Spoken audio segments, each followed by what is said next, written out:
Ducks Overboard. A True Story of Plastic in Our Oceans by Motum. Motum, Ducks Overboard, A True Story of Plastic in Our Oceans.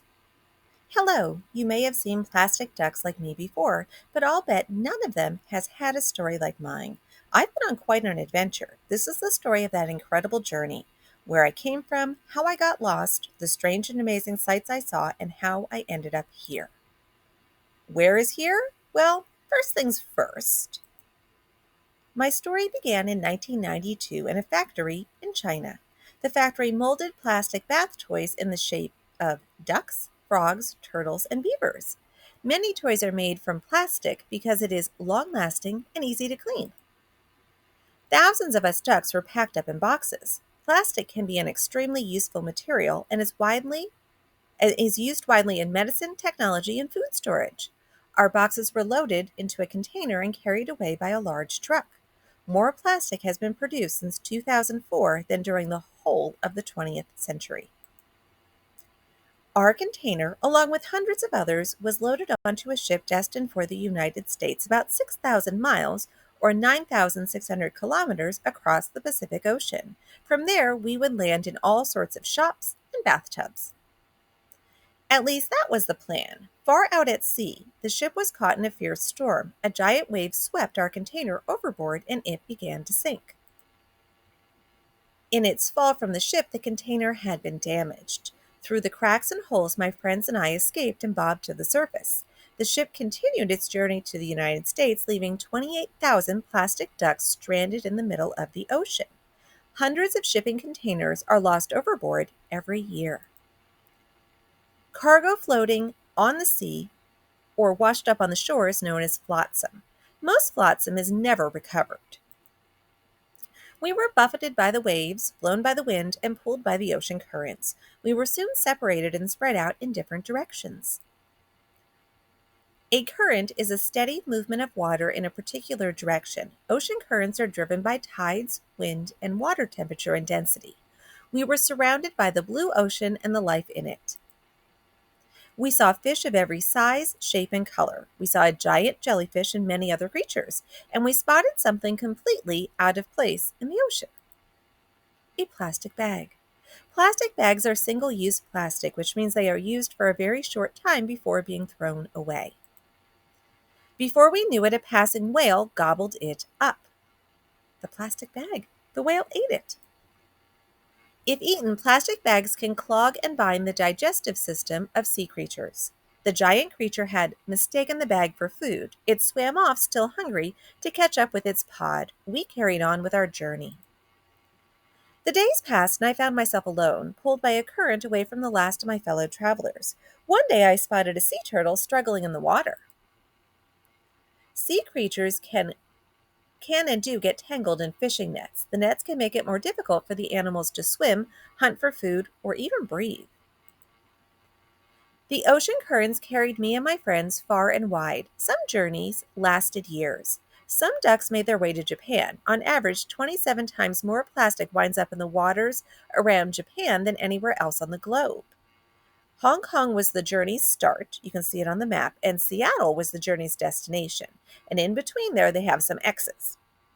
You can see Japan, Indonesia, Australia, and Hawaii. Some ducks reached Hawaii. The location of these islands in the Pacific Ocean currents means that a lot of plastic washes up there.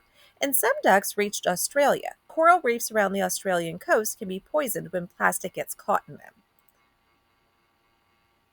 Some ducks got stuck in the Arctic ice. When the ice melted, those ducks floated south to Scotland and to the east coast of the United States. So you can see some more X's for the USA, United Kingdom, and South America.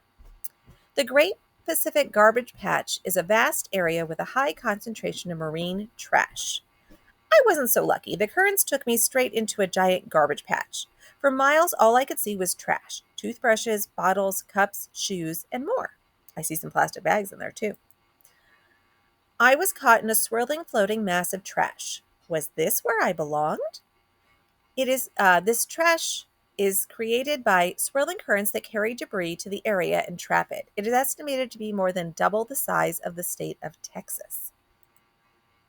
I thought I'd be stuck there forever, part of an island of unwanted, discarded, and forgotten things. Then one day, clouds darkened the sky, the wind kicked up, the water grew wild, a mighty storm freed me from the garbage patch.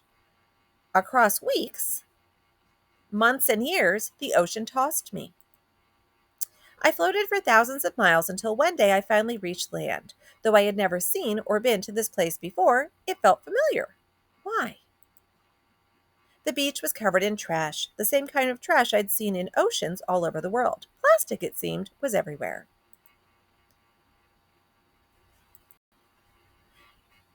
At least here, the trash was not being ignored. Up and down the beach, it was being collected, then sorted. Some of it would be recycled, while some would be cleaned, fixed, or restored to be made useful again. Even I was scooped up and put in a bag. Where would I end up? I wondered. And it was here. Lost at sea. Hundreds of shipping containers are lost at sea every year. One container that spilled into the Pacific Ocean in January of 1992 was filled with plastic ducks, frogs, turtles, and beavers. Scientists like Curtis Ebesmeyer track the journeys of these toys, asking beachcombers to report any they found. The routes of this flotsam reveal the worldwide network of ocean currents. Most of the plastic toys from the container have since been found all over the globe, but it's believed that about 2,000 are still at large, possibly trapped by currents or even ice. Who knows where or if they will ever be seen again? Ocean currents. The water in our oceans is constantly on the move. We call these movements ocean currents. Tides, wind, and water temperature and salinity affect the direction and speed of ocean currents. Currents move heat, sea creatures, and flotsam, including plastic ducks, around the oceans. When rotating currents meet, they can create a massive whirlpool called a gyre. Floating plastic can accumulate in a gyre, where it swirls around in a big soup. There are at least 5 giant ocean garbage patches, one in the North Atlantic, South Atlantic, North Pacific, South Pacific, and Indian Oceans. There may be more. Plastic facts. Much plastic can be reused or recycled. However, 40% of plastic produced is single use and is used for only a few minutes. And most single use plastic either can't be recycled or isn't. Every year, 8.8 million tons, 8 million metric tons of plastic trash end up in the world's oceans. Plastic never disappears. It only breaks down into smaller and smaller pieces known as microplastics until you can't see it. These microplastics are harmful to sea creatures that eat them. Scientists predict that by 2050 there will be more plastic biomass than fish in the ocean. How you can help.